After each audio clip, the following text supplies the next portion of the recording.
कि जो रासायनिक अभिक्रिया टर्म है तो आपने क्या बोला कि वह प्रक्रिया जिसके द्वारा पदार्थों में भौतिक तथा रासायनिक परिवर्तन होता है उस प्रक्रिया को रासायनिक अभिक्रिया है।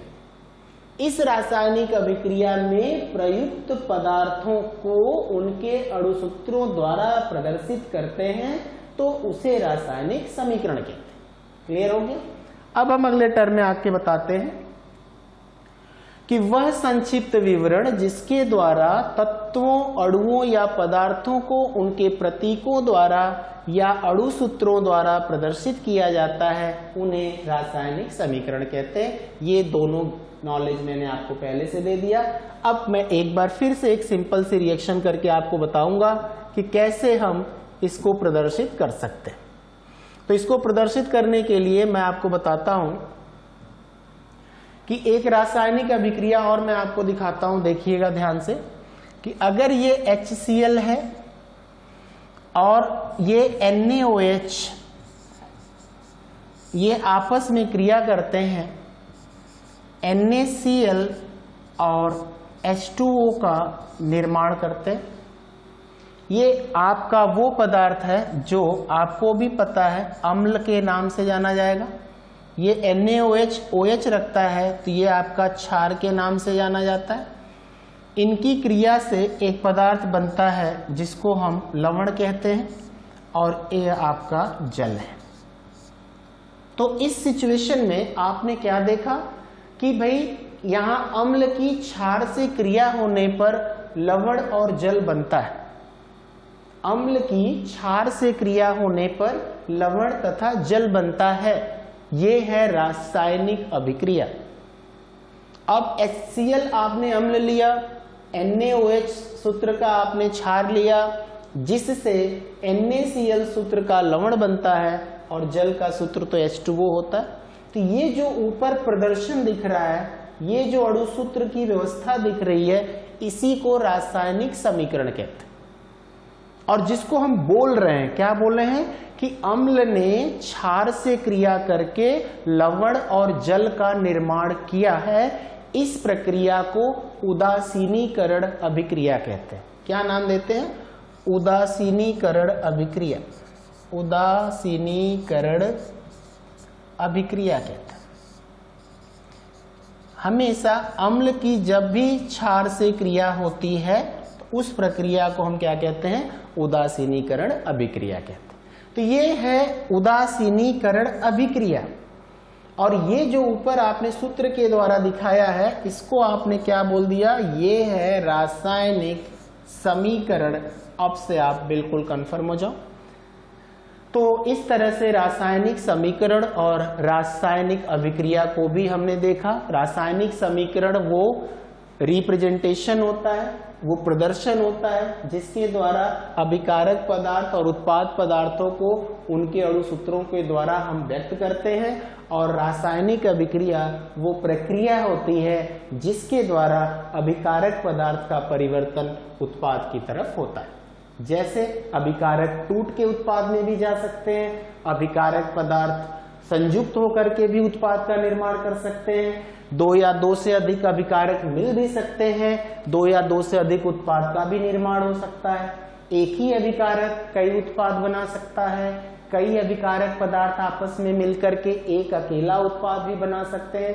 तो जैसा उस अभिकारक का स्वभाव है, जैसी उसकी प्रकृति है, उसके आधार पर ही वो उत्पाद का निर्माण करता है। इसके बाद हम लोगों का अगला टॉपिक आता है, जैसे मैग्नीशियम और ऑक्सीजन के संयोग से मैग्नीशियम ऑक्साइड का निर्माण। यह है एक रासायनिक अभिक्रिया। जब मैग्नीशियम को ऑक्सीजन में जलाया जाता है, किसी भी पदार्थ को जब हम ऑक्सीजन के साथ क्रिया कराते हैं तो वो पदार्थ अपने ऑक्साइड का निर्माण करता है और उस प्रक्रिया को हम ऑक्सीकरण भी कहते हैं या दहन प्रक्रिया के नाम से भी जानते हैं। किसी भी धातु को या अधातु को जब ऑक्सीजन के साथ क्रिया कराते हैं तो वो अपने ऑक्साइड का निर्माण करता है। इसे हम ऑक्सीकरण की भी प्रक्रिया कह सकते हैं या दहन की क्रिया भी कह सकते हैं। क्योंकि सबको पता होता है कि दहन की जो प्रक्रिया होती है वो ऑक्सीजन की उपस्थिति में ही होती है। कोई भी पदार्थ जो जलता है वो ऑक्सीजन की उपस्थिति या वायु की उपस्थिति में ही जलता है, यानी in the absence of air और in the absence of oxygen there is no any possibility of combustion, यानी वायु और ऑक्सीजन की अनुपस्थिति में कोई भी पदार्थ नहीं दहन कर सकता, उसको नहीं जलाया जा सकता। तो कहने का मतलब जो मैग्नीशियम धातु है अगर वो ऑक्सीजन से संयोग करता है या वो ऑक्सीजन से क्रिया करता है तो वो क्या बनाता है, तो आपने बताया वो मैग्नीशियम ऑक्साइड का निर्माण करता है। तो मैग्नीशियम ऑक्साइड का निर्माण कैसे करता है, हम इसे रासायनिक अभिक्रिया के रूप में दिखाते हैं। तो ये रहा आपका मैग्नीशियम धातु। धातुएं किस रूप में होती हैं, ठोस रूप में होती हैं, तो इनके लिए हमने सॉलिड यानी S लिख दिया। अब ये मैग्नीशियम जो होता है वो ऑक्सीजन से क्रिया करता है, यानी ये O2 से रिएक्शन करता है और ये MgO का निर्माण करता है। यहाँ पर हम 2 मैग्नीशियम लेते हैं और ये O2 से संयोग करके MgO के 2 अणु का निर्माण करता है। अब ये अणु परमाणु की बात को भी हम लोग समझेंगे इसी रासायनिक अभिक्रिया में। सारा कॉन्सेप्ट क्लियर करें कि मैग्नीशियम जो है वो ठोस के रूप में था, ऑक्सीजन जो है वो गैस के रूप में है और इस तरह से वो मैग्नीशियम ऑक्साइड जो बनाता है वो भी ठोस पदार्थ होता है, इसका निर्माण करता है। तो कहने का मतलब कि जब मैग्नीशियम और ऑक्सीजन का संयोग होता है और मैग्नीशियम ऑक्साइड का निर्माण होता है तो उसे हम रासायनिक अभिक्रिया कहते हैं। यहाँ पे लिखा हुआ है रासायनिक अभिक्रिया, और जो आपने इसको देखा इसको हम बोलेंगे क्या, रासायनिक समीकरण। यह है रासायनिक समीकरण जिसमें पदार्थों को उनके अणु सूत्रों के रूप में प्रदर्शित किया गया है। इसको हम रियल में भी देख सकते हैं, कैसे ये देखते हैं। 2Mg + O2 goes to 2MgO, ये हो गया आपका रासायनिक समीकरण। तो कहने का अर्थ ये होता है कि ये जो आपने ऊपर लिखा है मैग्नीशियम और ऑक्सीजन के संयोग से मैग्नीशियम ऑक्साइड का निर्माण, इसको कहते हैं रासायनिक अभिक्रिया। और ये जो सूत्र व्यवस्था करके हम इसका दिखाए हैं कि मैग्नीशियम को Mg, ऑक्सीजन को O2 और मैग्नीशियम ऑक्साइड को MgO कहते हैं। तो इस प्रदर्शन को हम कहते हैं रासायनिक समीकरण। इस तरह से कंफर्म होना है कि रासायनिक समीकरण क्या है और रासायनिक अभिक्रिया क्या है। तो जो प्रक्रिया जिसको हम इस तरह से लिख रहे हैं, बता रहे हैं, वो रासायनिक अभिक्रिया कहलाती है और उसको सूत्र के द्वारा अगर दिखा रहे हैं तो वो रासायनिक समीकरण कहलाता है। इसके बाद हम लोगों का टर्म आता है रासायनिक समीकरण लिखना, राइटिंग ऑफ केमिकल इक्वेशन। हम किसी रासायनिक समीकरण को कैसे लिखते हैं इसका भी नॉलेज हम लोगों को करना है, और वो कैसे करते हैं जरा देखा जाए। अभी आपने बताया कि रासायनिक अभिक्रिया में मैग्नीशियम ऑक्सीजन से क्रिया करता है, मैग्नीशियम ऑक्साइड का निर्माण करता है। HCl जो अम्ल था वो सोडियम हाइड्रोक्साइड से क्रिया करता था जो क्षार है, लवण और जल के रूप में NaCl को बनाया और H2O बनाया। तो कैसे हम रासायनिक समीकरण को लिखते हैं?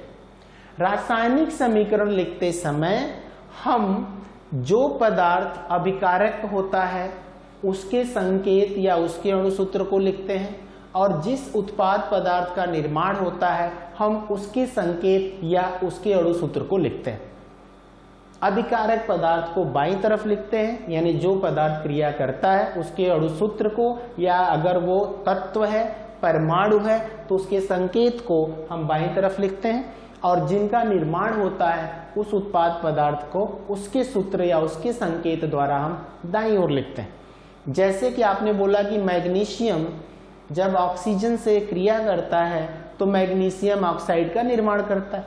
तो मैग्नीशियम ऑक्सीजन से क्रिया करता है, यानी ये दोनों क्या हो गए, मैग्नीशियम और ऑक्सीजन अभिकारक हो गए। तो मैग्नीशियम का संकेत क्या होता है, तो आप बोलते हैं मैग्नीशियम का संकेत होता है Mg। ऑक्सीजन का संकेत क्या होता है, ऑक्सीजन का संकेत होता है O। लेकिन ऑक्सीजन जो आपका होता है वो किस रूप में पाया जाता है, O2 रूप में पाया जाता है। और जब Mg और O2 मिलते हैं तो मैग्नीशियम ऑक्साइड आपका MgO बनता है।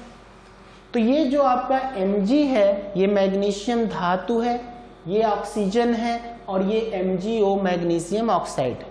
किसी भी तत्व के साथ अगर ऑक्सीजन जुड़ा हुआ है तो उसे ऑक्साइड कहते हैं, सल्फर जुड़ा है तो उसे सल्फाइड कहते हैं, क्लोरीन जुड़ा हुआ है उसे क्लोराइड कहते हैं। इस तरह से पदार्थ किससे संयोग करता है उसका नाम उससे संयुक्त तत्व के आधार पे दिया जाता है। तो मैग्नीशियम का संकेत होता है Mg और ऑक्सीजन का संकेत होता है O और मैग्नीशियम ऑक्साइड का अणु सूत्र हो गया MgO। अब बात आती है, आगे भी हम लोग इसको कंफर्म करेंगे कि यहाँ पर 2 ऑक्सीजन है, तो आपका ऑक्सीजन यहाँ पर 1 ऑक्सीजन के फॉर्म में है। तो सबसे पहले अगर हम यहाँ पर 2 कर दें तो मैग्नीशियम 2 अब हो जाएगा, लेकिन ऑक्सीजन आपका भी 2 हो गया। तो यहाँ ऑक्सीजन 2 था, यहाँ पर भी 2 ऑक्सीजन है, मैग्नीशियम वहाँ 1 है, तो हम इसको क्या कर दें 2 कर देते हैं। तो ये एक रासायनिक समीकरण हो गया, कैसे 2Mg + O2 goes to 2Mg। अब इस समीकरण में जो आपका ऑक्सीजन है उसका संकेत क्या था, O था। आपके मैग्नीशियम का संकेत क्या है, Mg है। तो आपने बताया कि इसको Mg पहले क्यों लिखा गया था और इसको O2 क्यों लिख दिया गया। तो पदार्थ अपने गुणधर्म के आधार पर, अपने अस्थायित्व के आधार पर अपने सूत्र या संकेत के द्वारा प्रदर्शित किए जाते हैं। मैग्नीशियम धातु है, ये मुक्त अवस्था में रहती है। मैग्नीशियम धातु एक परमाणविक होती है। ऑक्सीजन जो परमाणु है वो द्विपरमाणविक होता है। इस प्रकार प्रकृति में कुछ पदार्थ मुक्त अवस्था में भी होते हैं, कुछ पदार्थ संयुक्त अवस्था में भी होते हैं। तो मुक्त अवस्था में होने वाले पदार्थ अकेले भी रहते हैं, असंयुक्त अवस्था में रहने वाले पदार्थ कई लोगों के साथ मिलके भी रहते हैं। इसी प्रकार कुछ तत्व जो आवर्त सारणी में यानी तत्व सारणी में पाए जाते हैं वो अकेले भी रहते हैं, और कुछ पदार्थ ऐसे होते हैं जो द्विपरमाणविक, त्रिपरमाणविक या बहुपरमाणविक के रूप में पाए जाते हैं। तो ऑक्सीजन जो है आपका वो गैस के रूप में होता है, और जो गैस होता है वो कभी भी एक परमाणविक नहीं होता। मैग्नीशियम जो है वो धातु है यानी सॉलिड है, और धातु जो होती हैं वो एक परमाणविक होती हैं। तो इस तरह से हमने एक रासायनिक समीकरण लिखा। अब दूसरी बात, रासायनिक समीकरण को प्रदर्शित करने के लिए हम और भी उदाहरण प्रस्तुत करते हैं, देखें कैसे।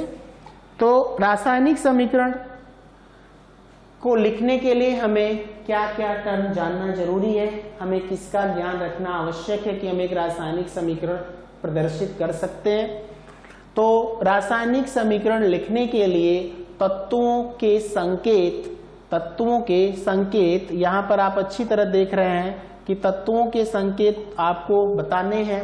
तो सबसे पहले हम इसको अंडरलाइन करते हैं कि यहाँ पर हम तत्वों के संकेत लेते हैं। अणुओं के अणुसूत्र, तो आप यहाँ पर भी एक सिंबल दे सकते हैं कि ये अणुओं के अणुसूत्र लेते हैं, क्योंकि जब तक तत्व हम उसका संकेत न जाने या किसी पदार्थ का अणुसूत्र न जाने तब तक हम किसी रासायनिक समीकरण को प्रदर्शित नहीं कर सकते। हमें ये जानना होगा कि मैग्नीशियम को हम Mg से व्यक्त करते हैं, हम सोडियम क्लोराइड को NaCl लिखते हैं, हम आयरन को Fe के रूप में व्यक्त करते हैं, हम कैल्शियम को Ca लिखते हैं, या हम हाइड्रोक्लोरिक अम्ल को HCl लिखते हैं। तो तत्वों के नाम, उनके संकेत, उसी तरह पदार्थों के नाम, उनके संकेतों को भी आपको प्रदर्शित करना होता है, तो उनके अणुसूत्र को जानना आवश्यक होता है। तो कहने का मतलब यह है कि रासायनिक समीकरण लिखने के लिए तत्वों के संकेत, अणुओं के अणुसूत्र की आवश्यकता पड़ती है। तत्पश्चात जो अभिकारक पदार्थ होते हैं उन्हें बाईं तरफ उनके संकेत सूत्रों द्वारा, और जो उत्पाद पदार्थ होते हैं उनको दाईं ओर उनके संकेत सूत्रों द्वारा प्रदर्शित करते हैं। जैसे अभी आपने बताया क्या कि अगर कैल्शियम कार्बोनेट है तो कैल्शियम कार्बोनेट का अणुसूत्र क्या होता है, CaCO3। कैल्शियम कार्बोनेट का भी आपने क्या किया, अपघटन किया। तो जैसे CaCO3 हो गया आपका कैल्शियम कार्बोनेट, जो ठोस के रूप में पाया गया था। इसका आपने क्या किया, हीट किया। इस प्रक्रिया को आपने क्या लिखा था, अपघटन। अपघटन प्रक्रिया के थ्रू क्या होता है, ये कैल्शियम ऑक्साइड और कार्बन डाइऑक्साइड में टूटता है। तो यहां पर कैल्शियम कार्बोनेट अभिकारक पदार्थ है जो अपने अणुसूत्र के द्वारा प्रदर्शित किया गया। वो टूटने के पश्चात कैल्शियम ऑक्साइड बनाता है जिसका सूत्र CaO होता है, और कार्बन डाइऑक्साइड का निर्माण करता है जिसका सूत्र CO2 होता है। तो यहाँ कैल्शियम ऑक्साइड भी आपका ठोस के रूप में होता है, और कार्बन डाइऑक्साइड जो होती है आप भी जानते हैं वो गैस के रूप में होता है। तो इस तरह से हम एक रासायनिक समीकरण लिखते हैं। जैसे हमने कहा क्या, हाइड्रोजन और ऑक्सीजन का जब संयोग होता है तो जल बनता है। जल का अणुसूत्र क्या होता है, H2O होता है। अगर जल का अणुसूत्र H2O होता है तो उस H2O का निर्माण किस किस तत्व से हुआ है, हाइड्रोजन से हुआ है और ऑक्सीजन से हुआ है। अब जल का निर्माण हाइड्रोजन और ऑक्सीजन से हुआ है, तो हाइड्रोजन और ऑक्सीजन जल के निर्माण के लिए किसका रोल प्ले करेंगे, अभिकारक पदार्थ का। हाइड्रोजन का संकेत H होता है, ऑक्सीजन का संकेत O होता है। हाइड्रोजन गैस के रूप में है यानी वो द्विपरमाणविक है तो उसे हमेशा H2 के रूप में लिखते हैं। ऑक्सीजन भी गैस है, द्विपरमाणविक होती है, उसे O2 के रूप में लिखते हैं। इन दोनों का जब संयोग होता है तो एक H2O अणु का भी निर्माण होता है। तो किस प्रकार हम उसको प्रदर्शित करते हैं ये देखा जाए कि अगर हाइड्रोजन ऑक्सीजन का संयोग होता है और H2O का निर्माण होता है तो इस रासायनिक अभिक्रिया को हम कैसे उसके रासायनिक समीकरण के द्वारा व्यक्त करते हैं। तो देखते हैं, ये आपका H2 जो गैस है प्लस O2 जो गैस है, ये आपस में क्रिया करके H2O का निर्माण करते हैं। ये H2O द्रव के रूप में भी हो सकता है, भाप के रूप में भी हो सकता है। तो अगर हम गैस लिख देते हैं तो ये भाप है। अब इस रासायनिक समीकरण में हाइड्रोजन ऑक्सीजन का संयोग हुआ और H2O का निर्माण होता है। तो इस सिचुएशन में हम ये कह सकते हैं क्या कि यहाँ पर ऑक्सीजन 2 है, यहाँ ऑक्सीजन 1 है, तो हम यहाँ पर क्या करते हैं 2H2O कर देते, ऑक्सीजन 2 हो जाता है। लेकिन हाइड्रोजन जो होता है वो 4 होता है, इसको कहते हैं 2 2 जा 4, यानी ये 2 अणु है और ये जो दोनों अंक हैं इनका आपस में क्या गुणा करते हैं तो ये 2 दूना 4 करके बोला जाता है। तो इधर हाइड्रोजन आपका सिर्फ 2 है, इसलिए अगर हम यहाँ पर 2 से इधर बाईं ओर गुणा कर देते हैं तो ये आपका समीकरण संतुलित समीकरण होगा जो हम अगले टर्म में पढ़ते हैं।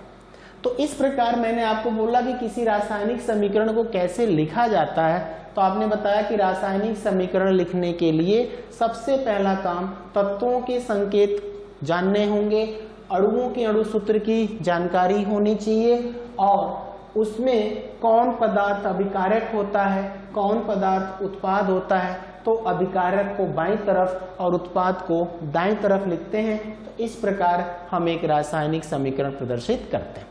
इस रासायनिक समीकरण को प्रदर्शित करते हैं, उसके कुछ और भी एग्जाम्पल हम देखते हैं, वो क्या है देखें। जैसे इस अभिक्रिया में बताया गया H2 plus Cl2 goes to 2HCl।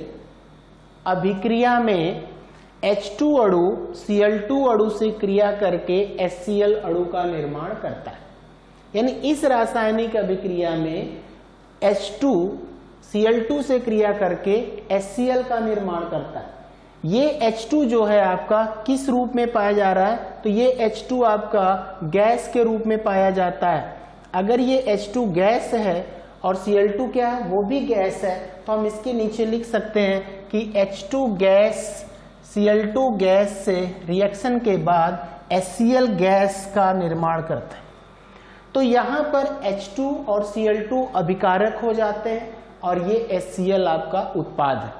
तो जब भी हम अभिक्रिया में रासायनिक समीकरण में किसी भी तत्व को प्रदर्शित करते हैं या किसी अणु का अणुसूत्र लिखते हैं, तब जाकर के हम रासायनिक समीकरण को व्यक्त करते हैं।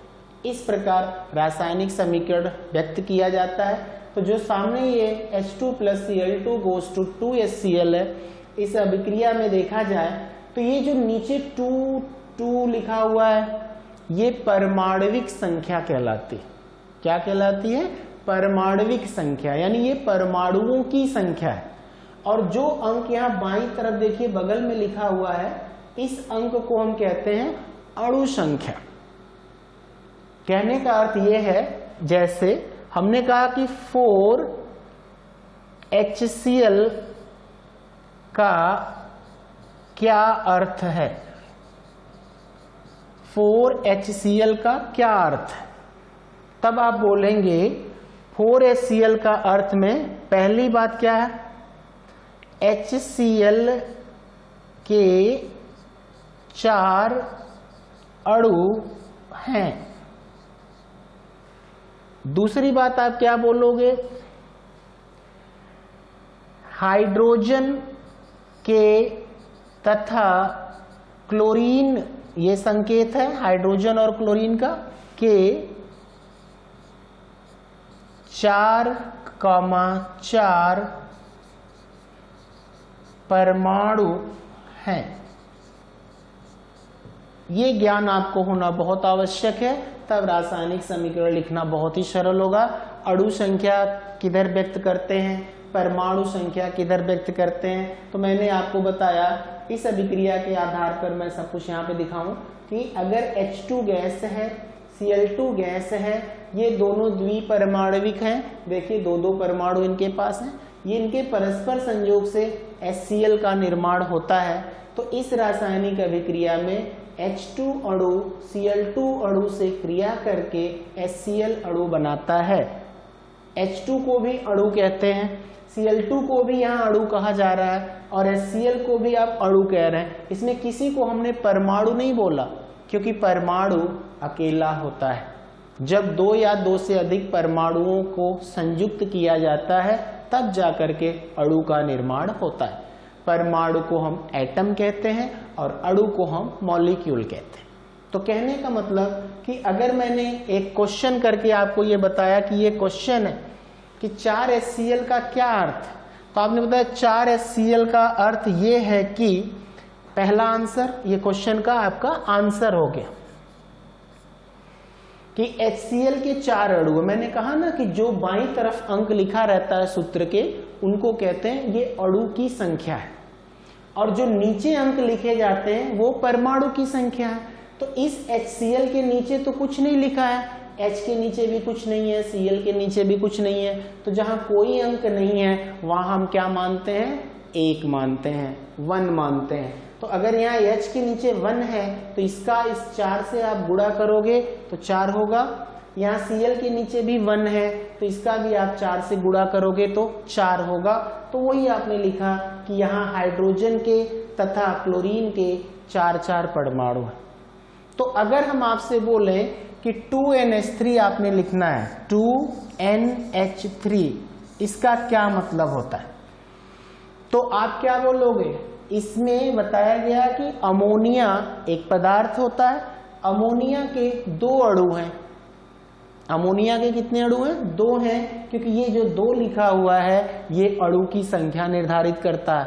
बहुत जरूरी है ये नॉलेज आपको, अणु की संख्या कैसे गिनते हैं अभिक्रिया में या समीकरण में, परमाणु की संख्या कैसे गिनते हैं, तब जाकर के हम अभिक्रिया को आगे संतुलित और असंतुलित अभिक्रिया के रूप में भी व्यक्त करेंगे।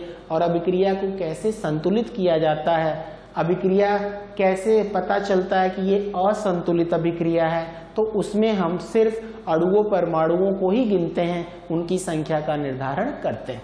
तो मैं आपको बताया कि 2NH3 जो मैंने यहाँ लिखा है इसका क्या मतलब होता है, तो आप बोलेंगे ये जो 2 लिखा हुआ है ये 2 अमोनिया अणु को प्रदर्शित करता है।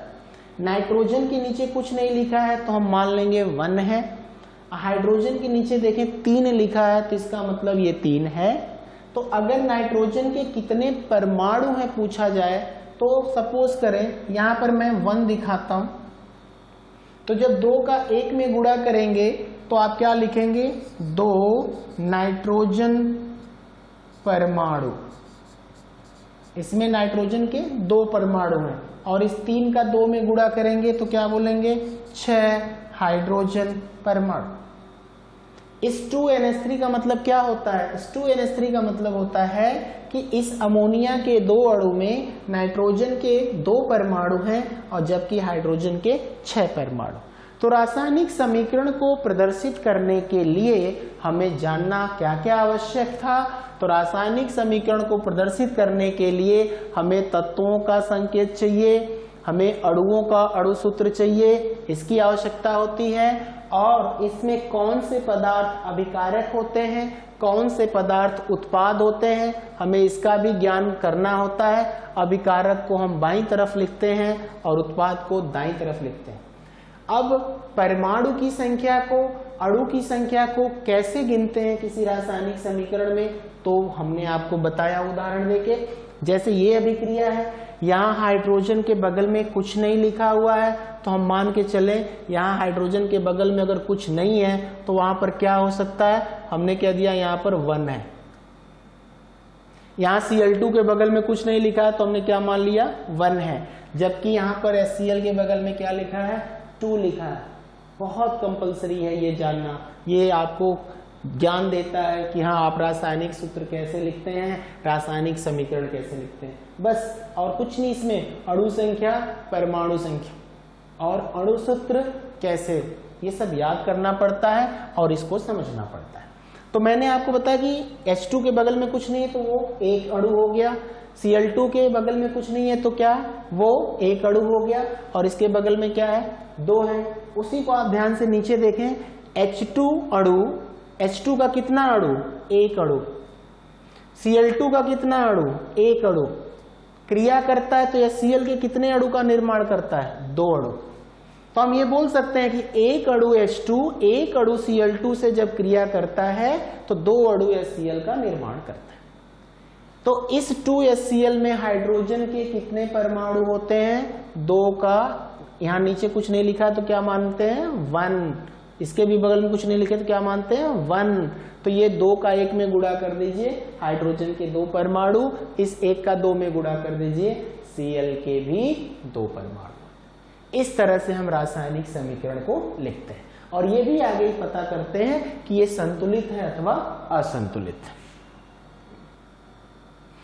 तो जो आपका H2 और Cl2 अणु है वो परस्पर क्रिया करने के पश्चात किसका निर्माण करता है, तो यहां पर मैंने आपको ये रिप्रेजेंटेशन दिया कि H2 अणु, Cl2 अणु आपस में क्या कर रहे हैं, संयोग कर रहे हैं। तो किसका निर्माण कर रहे हैं, ये HCl का निर्माण कर रहे हैं। यहां पर मैं आपको बता सकता था कि जो मैंने कुछ देर पहले एक सिंबल आपको दिया था कि क्रिया है, अभिक्रिया है, तो वो कैसे आप बता सकते हो, मैं आपको यहां पर करके दिखाता हूं। देखिए यहां पर H2 और Cl2 आपस में क्या कर रहे हैं, क्रिया कर रहे हैं। क्या कर रहे हैं, क्रिया कर रहे हैं, जिसको हम बोलते हैं रिएक्ट, अंग्रेजी में बोलते हैं रिएक्ट कर रहे हैं। और यहां पर क्या हो रही है, यहां पर हो रही है अभिक्रिया, और ये अभिक्रिया को क्या बोलते हैं, रिएक्शन कहते हैं। तो यहां H2 और O2 की क्या हो रही है, क्रिया हो रही है, और ये दो आपस में जो H2 प्लस Cl2 अब ये क्या कर रहे हैं, अभिक्रिया कर रहे हैं। और ये जो आपके HCl बना है इसको आप क्या बोलते हो, इसको आप बोलते हो उत्पाद। इस तरह से आपके H2 और Cl2 जो किस नाम से जाने जाते हैं, अभिकारक, इनको कहते हैं अभिकारक। तो H2 और Cl2 अभिकारक आपस में क्रिया करते हैं जिससे अभिक्रिया होती है, अभिक्रिया के पश्चात उत्पाद का निर्माण होता है। इस तरह से हम एक रासायनिक समीकरण को दिखाते हैं। हाइड्रोजन को H2 के रूप में, क्लोरीन को Cl2 के रूप में और हाइड्रोक्लोरिक अम्ल को HCl के रूप में व्यक्त किया जाता है। ये है इनके अणु सूत्र। इस प्रकार हम एक रासायनिक समीकरण प्रदर्शित करते हैं और उस रासायनिक समीकरण में पदार्थों को उनके सूत्रों के द्वारा व्यक्त किया जाता है। अब ये टर्म मैंने आपको यहां पर दिया है, क्वेश्चन है, एग्जाम्पल दे रहा है कि ये Fe plus CuSO4 goes to FeSO4 plus Cu है।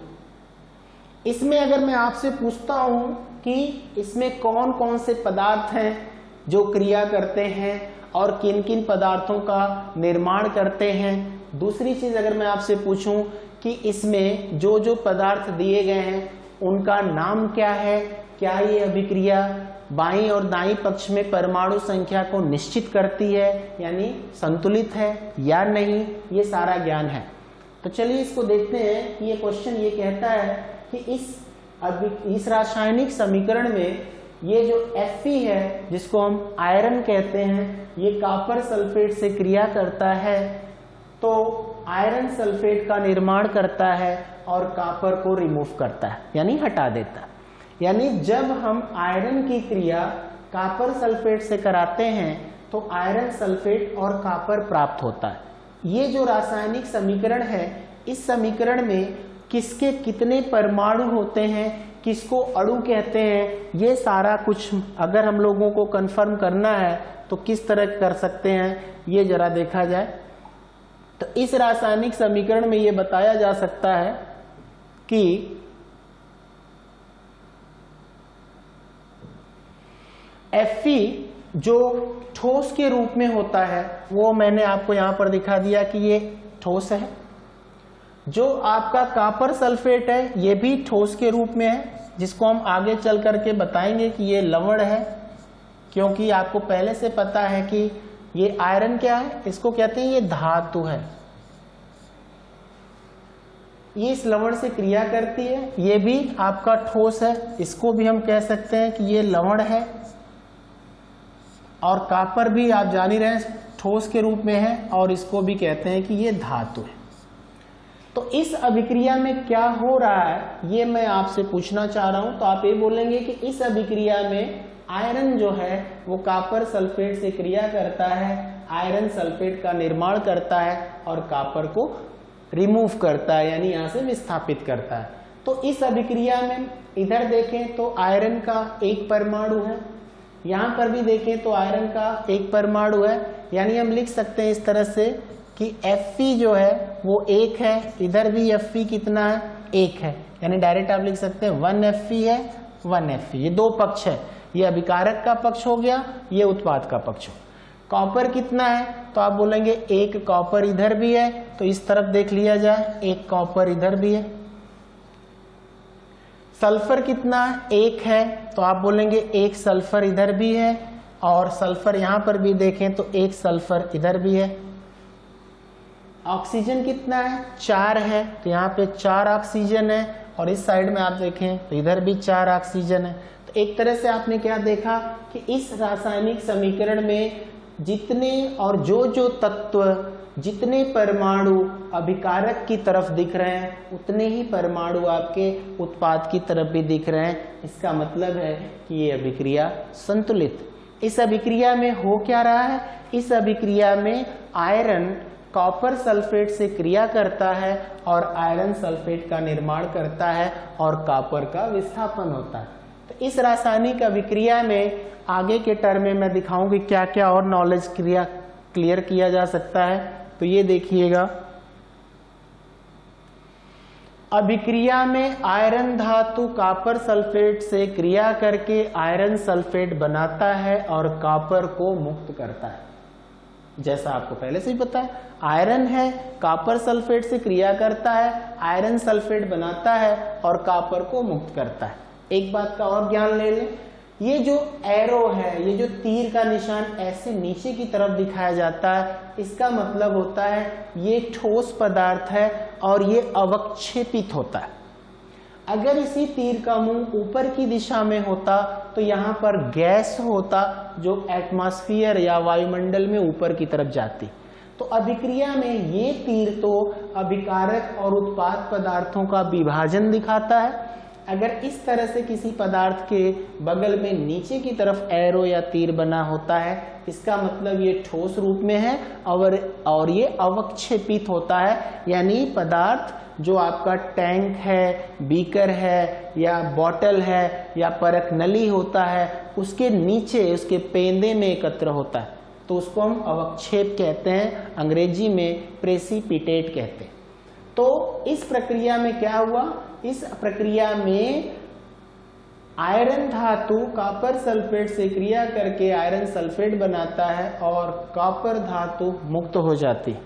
अब अगले टर्म में ये बताया जा रहा है क्या कि जो ये रासायनिक अभिक्रिया हो रही है, इस रासायनिक अभिक्रिया को हम कैसे लिखते हैं, तो उसको संतुलित कैसे करते हैं, क्या वो अभिक्रिया संतुलित है अथवा असंतुलित है, हम इसका ज्ञान कैसे करते हैं। तो हमने पहले भी इसको बता दिया, अभी हम आपको समझाते हैं कि संतुलित और असंतुलित रासायनिक समीकरण क्या है या संतुलित और असंतुलित रासायनिक अभिक्रिया क्या है।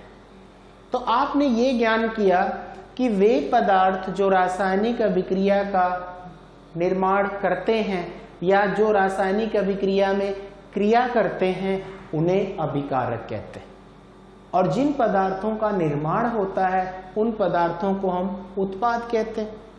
अभिकारक को उसके अणुसूत्र या उसके संकेत के द्वारा बाईं तरफ दर्शाते हैं, उत्पाद पदार्थ को उसके संकेत या उसके अणुसूत्र द्वारा दाहिनी तरफ दिखाते हैं। अभिकारक की तरफ उपस्थित परमाणुओं की संख्या अगर उत्पाद की तरफ उपस्थित परमाणुओं की संख्या के बराबर है तो वो रासायनिक अभिक्रिया संतुलित है, और अगर अभिकारक की तरफ उपस्थित परमाणुओं की संख्या उत्पाद की तरफ उपस्थित परमाणुओं की संख्या के बराबर नहीं है तो इसका मतलब वो अभिक्रिया असंतुलित। तो किसी संतुलित या असंतुलित अभिक्रिया का क्या मतलब, क्या मीनिंग है, तो उसके लिए हम आपको बताते हैं। रासायनिक अभिक्रियाओं में प्रयुक्त पदार्थों को उनके संकेतों द्वारा या अणुसूत्रों द्वारा लिखने पर यह स्पष्ट होता है कि अभिक्रिया में अभिकारक तथा उत्पाद पदार्थों के दोनों पक्षों में उपस्थित तत्वों के परमाणुओं की संख्या यदि समान है तो समीकरण संतुलित है, और परमाणुओं की संख्या दोनों तरफ असमान है तो वो समीकरण असंतुलित। तो सिंपल सी बात है कि अभिक्रिया को जब हम कराते हैं तो उस अभिक्रिया में कैसे पता करेंगे कि ये संतुलित अभिक्रिया है या असंतुलित। तो किसी रासायनिक समीकरण को आप जब लिखते हैं तो उसमें आपने बताया ना, तत्वों को, पदार्थों को उनके संकेत या उनके अणुसूत्र के द्वारा प्रदर्शित करते हैं, तत्पश्चात अभिकारक और उत्पाद को अलग अलग दिखाते हैं। अभिकारक की तरफ उपस्थित परमाणु की संख्या अगर उत्पाद की तरफ उपस्थित परमाणु की संख्या के बराबर होती है तो वो अभिक्रिया संतुलित है, और अगर ऐसा नहीं होता है तो वो अभिक्रिया आपका असंतुलित। तो कहने का मतलब यह है कि रासायनिक अभिक्रिया को व्यक्त करने के लिए या प्रदर्शित करने के लिए उनके तत्वों और उनके अणुओं के संकेत और अणुसूत्रों का ज्ञान होना आवश्यक है, और तत्पश्चात हम उसमें अभिकारक पक्ष और उत्पाद पक्ष के परमाणुओं और अणुओं की संख्या को देखते हैं, तब अभिक्रिया के संतुलित होने अथवा असंतुलित होने की व्याख्या करते हैं। अभी कुछ देर पहले जो अभिक्रिया हम लोगों ने पढ़ी थी कि आपका जो आयरन था जब वो कॉपर सल्फेट से क्रिया करता है तो वो क्या उत्पाद बनाता है, तो उत्तर था ये आयरन सल्फेट बनाता है और कॉपर मुक्त करता है। तो क्या वो जो अभिक्रिया हम लोगों ने प्रदर्शित की थी वो संतुलित है अथवा असंतुलित, तो कैसे पता चला। तो आपने बताया जितना आयरन बाईं तरफ है यानी अभिकारक पक्ष में है, अगर उतना ही आयरन दाहिनी तरफ है यानी उत्पाद पक्ष में है तो आयरन संतुलित। कॉपर की संख्या भी अभिकारक और उत्पाद दोनों पक्षों में बराबर है तो कॉपर संतुलित।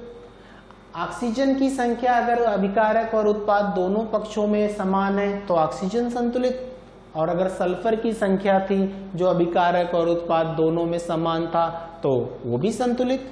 इस तरह से जब प्रत्येक परमाणु की परमाणु संख्या जो अभिकारक की तरफ होती है अगर वही संख्या उत्पाद की तरफ भी हो जाए तो हम उस समीकरण को संतुलित रासायनिक समीकरण कहते हैं। जैसे किस तरह से हम इसको संतुलित कर अभिक्रिया दिखाते हैं। हमने कहा कि एक रासायनिक समीकरण लिखा हुआ है H2 + O2 goes to H2O। इस रासायनिक अभिक्रिया में अगर पूछा जाए कि अभिकारक कौन है तो आप बोलेंगे भाई H2 है और O2 है। क्यों H2 और O2 अभिकारक हैं? तो आप बोलेंगे H2 और O2 जो है वो LH साइड में है, यानी लेफ्ट हैंड साइड में है। अगर H2 और O2 लेफ्ट हैंड साइड में है तो जाहिर सी बात है अभिकारक हो गए, और ये किस साइड में है आपके RHS राइट हैंड साइड में है, तो ये हो गए उत्पाद। अब मैं आपसे सीधे बोल रहा हूं, क्या यहां लिखा हुआ है समीकरण असंतुलित है। अब ये समीकरण असंतुलित क्यों है? तो आपने बोला इससे पता चले कि परमाणु संख्या, इसका मतलब अभिकारक और उत्पाद दोनों तरफ बराबर नहीं है। तो चलिए हम इधर लिखते हैं अभिकारक और इधर लिखते हैं उत्पाद। तो अभिकारक और उत्पाद में परमाणु संख्या का निर्धारण किया जाए, इस तरह से हम आगे चलते हैं। तो देखा जाए यहां हाइड्रोजन के नीचे जो संख्या लिखी रहती है, हमने आपको बताया ये परमाणु संख्या है। इसके बगल में कुछ नहीं लिखा है तो मान लेंगे 1 है। तो इस 1 में जो नहीं दिखा है, इस 2 से मल्टीप्लाई करें तो इसका मतलब हो गया कि 2H परमाणु, यानी उधर हाइड्रोजन के 2 परमाणु हैं। और इसके बगल में भी कुछ नहीं लिखा है, तो नीचे के अंक और बगल में क्या मानते हैं 1, 2 का 1 में गुणा करेंगे, तब आप बोलेंगे यहां पर 2O परमाणु हैं। यानी बाईं तरफ पता चलता है कि हाइड्रोजन के 2 परमाणु हैं और ऑक्सीजन के 2 परमाणु। अगर हम उत्पाद साइड में आते हैं तो ध्यान दीजिए यहां पर भी कोई अंक नहीं लिखा, तो क्या मान लेंगे 1। तो उस 1 का 2 में गुणा करेंगे, मल्टीप्लाई करेंगे तो 2 एकम 2, यानी 2 1 जा 2। इस तरफ भी आपके हाइड्रोजन के 2H परमाणु हैं और ऑक्सीजन के बगल में भी नहीं कुछ है तो 1 है, नीचे भी कुछ नहीं लिखा है तो 1 है। 1 1 का मल्टीप्लाई करेंगे तो ये रहा 1 ऑक्सीजन परमाणु। तो ये जो चार्ट आपका बता रहा है परमाणु संख्या के आधार पर, वो ये कहता है कि भाई बाईं तरफ जब देखा गया तो हाइड्रोजन के 2 परमाणु हैं और ऑक्सीजन के भी 2 परमाणु हैं, और जब दाहिनी तरफ आते हैं तो हाइड्रोजन के 2 परमाणु हैं लेकिन ऑक्सीजन के सिर्फ 1 परमाणु। और ऑक्सीजन का अगर सिर्फ 1 ही परमाणु है तो इसका मतलब हो गया कि यही कंफर्म होता है कि यह अभिक्रिया क्या है, असंतुलित है। क्योंकि संतुलित अभिक्रिया कौन होती है? जब अभिकारक की तरफ समस्त परमाणु संख्या और उत्पाद की तरफ समस्त परमाणु संख्या दोनों बराबर होते हैं, तो उस समीकरण को हम कहते हैं संतुलित रासायनिक समीकरण। अब अगर ऐसा नहीं है इसमें तो जाहिर सी बात है ये समीकरण कैसा है, असंतुलित है। तो अब असंतुलित समीकरण को संतुलित कैसे करते हैं? तब उसके लिए हमको कुछ नहीं, उनके परमाणु संख्या को दोनों तरफ बराबर करते हैं। तो अगर ऐसा करा जाए कि हम यहां पर ऑक्सीजन 2 देख रहे हैं, तो हम ऑक्सीजन का इधर भी 2 से मल्टीप्लाई, यानी अभिक्रिया को हम यहां पर भी आपको दिखाते हैं कि आपने लिखा है H2 प्लस लिखा है O2 और ये गोज टू क्या है, H2O है। तो आपने बताया ऑक्सीजन इधर 1 है, इधर ऑक्सीजन 2 है, तो हमने क्या कर दिया यहाँ पे 2 कर दिया, यानी 2 से मल्टीप्लाई कर दिया, तो यहाँ भी ऑक्सीजन 2 हो गया। तब आप कहेंगे कि यहाँ ऑक्सीजन तो 2 हो गया, लेकिन जब इस 2 का इस H के 2 से मल्टीप्लाई करेंगे तो हाइड्रोजन 4 हो जाएगा। इस 2 को मल्टीप्लाई किया तो ऑक्सीजन 2 हो गया, तो ऑक्सीजन 2 हो गया तो उधर भी 2 था, इधर भी 2 हो गया। लेकिन जब इस 2 से मल्टीप्लाई कर दिया गया तो इस हाइड्रोजन के 2 और इस 2 से मल्टीप्लाई करेंगे तो 4 हाइड्रोजन हो जाएंगे, जबकि इधर हाइड्रोजन कितना है, 2 है। तो अगर 2 से यहां पर भी मल्टीप्लाई कर दिया जाए तो इधर 2 2 जा 4, 4 हाइड्रोजन हो गया, और इधर 2 2 जा 4, 4 हाइड्रोजन हो गया, 2 ऑक्सीजन हो गया, 2 ऑक्सीजन हो गया। तो अगर इस चार्ट को बना के देखा जाए तो 2 2 जा 4 हाइड्रोजन और 2 ऑक्सीजन, इधर कंफर्म, इधर भी देख लीजिए 2 2 जा 4 हाइड्रोजन और 2 से मल्टीप्लाई करें 2 ऑक्सीजन। अब परमाणु संख्या दोनों तरफ बराबर है, तो ये अभिक्रिया आपकी कैसी हो गई, संतुलित अभिक्रिया हो। तो इस तरह मैंने आपको बताया कि संतुलित तथा असंतुलित अभिक्रिया को हम कैसे प्रदर्शित करते हैं। तो आपने कहा कि सबसे पहला काम तो ये होता है कि किसी भी रासायनिक अभिक्रिया में जितने भी पदार्थ होते हैं उनको उनके संकेत के द्वारा, उनके प्रतीक के द्वारा, उनके अणुसूत्रों के द्वारा पहले लिखा जाता है। जो अभिकारक पदार्थ होते हैं उन्हें बाईं तरफ लिखते हैं, जो उत्पाद पदार्थ होते हैं उनको दाहिनी तरफ लिखते हैं, और उनको लिखने के बाद एक तीर का प्रयोग करते हैं जो अभिक्रिया में अभिकारक और उत्पाद को पृथक करता है। तत्पश्चात हम अभिकारक के तरफ प्रत्येक परमाणु की संख्या का निर्धारण करते हैं और उत्पाद की तरफ भी प्रत्येक परमाणु की संख्या का निर्धारण करते हैं। अगर अभिकारक के परमाणु संख्या और उत्पाद की परमाणु संख्या बराबर आती है या होती है तो वो समीकरण आपका संतुलित होता है, और अगर ऐसा नहीं है तो वो समीकरण आपका असंतुलित होता है। तो अब संतुलित और असंतुलित समीकरण को हम इस तरह से व्यक्त करते हैं। तो जैसा एक उदाहरण हम लोगों ने देखा कि हाइड्रोजन और ऑक्सीजन के संयोग से अगर जल का निर्माण होता है तो ये जो हाइड्रोजन और ऑक्सीजन है वो LH साइड में है, LHS लेफ्ट हैंड साइड में। तो LH साइड में किसको लिखा जाता है? अभिकारक को लिखते हैं, और RHS साइड में किसको लिखा जाता है? उत्पाद को लिखते हैं। तो इस तरह से आपका H2 और O2 हो गया अभिकारक, H2O हो गया आपका उत्पाद। लेकिन जब आपने इनको दिखाया तो जब ये चार्ट बताया आपने, परमाणु संख्या को दिखाया, तो 2 हाइड्रोजन परमाणु बाईं तरफ, 2 हाइड्रोजन परमाणु दाहिनी तरफ, लेकिन 2 ऑक्सीजन परमाणु बाईं तरफ तो एक ही ऑक्सीजन परमाणु दाईं तरफ। तो आपने बताया कि नहीं, यहाँ पर एक ऑक्सीजन की कमी है, इसलिए ये अभिक्रिया संतुलित नहीं। तो इस अभिक्रिया को संतुलित करने के लिए हमने क्या किया, यहाँ जो अभिक्रिया दिखाया, यहाँ पहले 2 से हमने गुणा किया। जब 2 से गुणा किया तो ऑक्सीजन की संख्या 2 हो गई। तो आपने बोला देखिए 2 ऑक्सीजन हो गया, और इधर भी उस टाइम 2 ऑक्सीजन था। लेकिन जैसे आपने यहाँ पे 2 से मल्टीप्लाई किया, गुणा किया, तो यहाँ हाइड्रोजन की संख्या कितनी हो गई? 4, और इस टाइम पहले कितनी थी? 2। इसलिए हमको हाइड्रोजन को भी संतुलित करने के लिए यहाँ 2 से गुणा करना पड़ा, तब जाकर के हाइड्रोजन की संख्या और ऑक्सीजन की संख्या अभिकारक पक्ष और उत्पाद पक्ष में बराबर हुई। तब हम इस अभिक्रिया को बोलते हैं कि ये संतुलित अभिक्रिया है। तो इस प्रकार हम लोगों ने देखा कि संतुलित और असंतुलित रासायनिक समीकरण क्या होता है।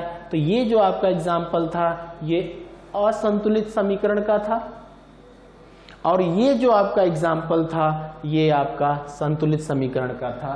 तो इसके आगे हम और भी एग्जाम्पल देखते हैं कि संतुलित और असंतुलित अभिक्रियाओं में क्या है, कैसे बताते हैं। तो वही मैंने आपको जो दिखाया।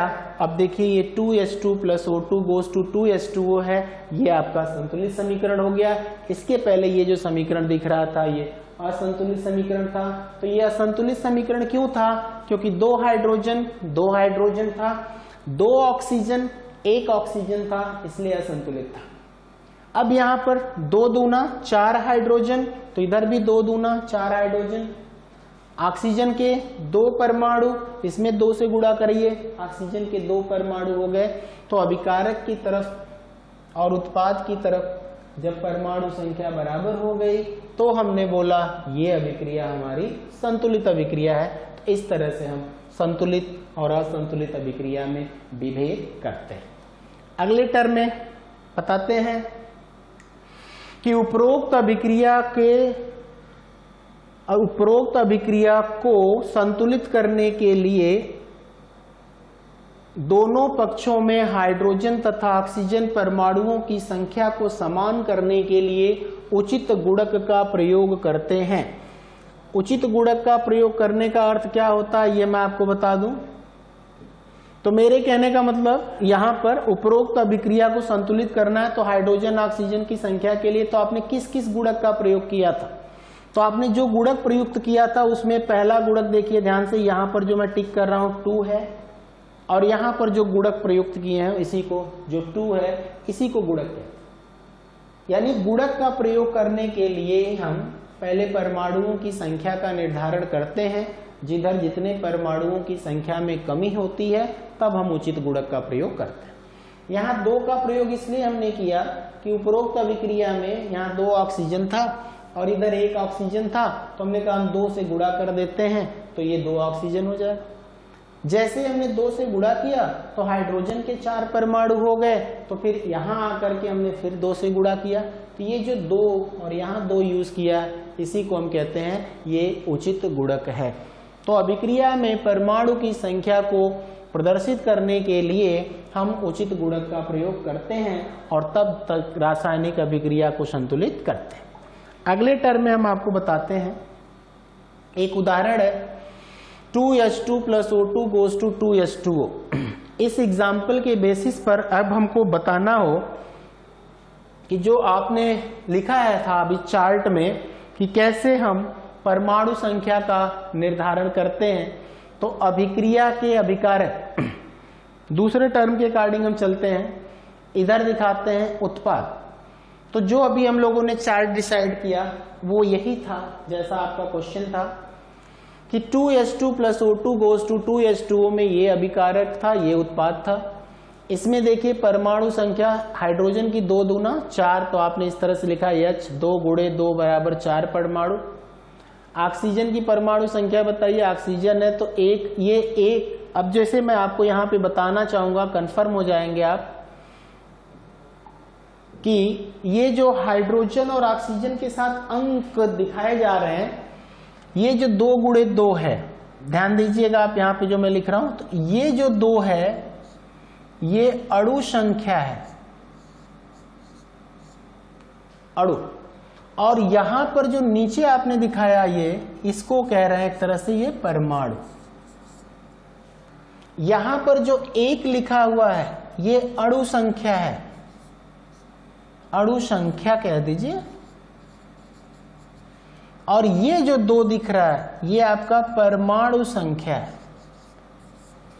इस प्रकार हम भी लिख सकते हैं। यहां पर लिखा है कि हाइड्रोजन इस अभिक्रिया के आधार पर 2 अणु भी हैं, यहां पर नीचे जो दिख रहा है वो 2 परमाणु, लेकिन जब आपस में दोनों का गुणा करते हैं तब जाके कुल परमाणु संख्या, ये कुल परमाणु है। अगले टर्म में आते हैं, यहां पर जो 2 लिखा है ये भी आपका कुल परमाणु है। तो मेरे कहने का मतलब ये था कि परमाणु संख्या में, जैसे यहां पर जो बाईं तरफ ये दिखा है ये किसकी संख्या को व्यक्त करेगा, अणु को, और ये जो 2 है वो किसको व्यक्त करेगा, ये परमाणु की संख्या को व्यक्त करता है। इसी प्रकार यहां ऑक्सीजन के टर्म में आ जाइए, यहां पर ये जो 2 लिखा है, यहां पर ये जो है वो 2 अणु को व्यक्त करेगा, और ये जो 1 लिखा है वो किसकी संख्या को व्यक्त करेगा, परमाणु की। इस प्रकार रासायनिक समीकरण में जब अभिकारक पदार्थ और उत्पाद पदार्थ दोनों तरफ उनके परमाणुओं की संख्या निश्चित यानी समान यानी बराबर होती है, तो उस समीकरण को हम क्या कहते हैं, संतुलित समीकरण कहते हैं।